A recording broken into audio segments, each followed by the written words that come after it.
जय भारत जय संविधान. कुणबी सर्टिफिकेटवरती निवडून गेलेला नेता ना जरांगे पाटलाच्या बाजूने बोलत आहे ना ओबीसींच्या बाजूने बोलत आहे. तो फक्त आणि फक्त आपल्या नेत्याचा आणि खुर्चीचा विश्वासू आहे, गुलाम आहे. तो फक्त आपल्या पक्षाचा विचार करून बोलत आहे. त्यामुळे निवडून गेलेला नेता हा मग तो मराठा समाजाचा असो, ओबीसी समाजाचा असो किंवा इतर कोणताही असो, तो गरिबांसाठी लढणारा, गरिबांच्या समस्या संसदेत मांडणारा, गरिबांच्या मागणीचा विचार करणारा असला पाहिजे.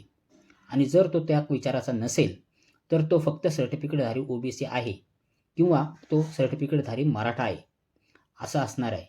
आणि मग तो आपल्या कुठल्याही कामाचा राहणार नाही.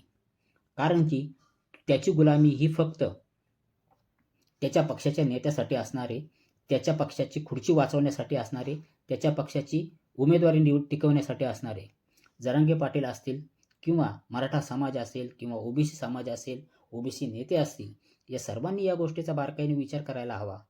कारण जर तुमच्या सर्टिफिकेट वरती नेत्याची चाकरी करणारे आणि खुर्चीसाठी हापापलेले लोक जर सत्तेत गेली तर ते तुमच्या आरक्षणाचं रक्षण कसं करणार, ते तुम्हाला आरक्षण कसं मिळवून देणार, या गोष्टीचा विचार सर्व ओबीसींनी, सर्व मराठ्यांनी केला पाहिजे. आणि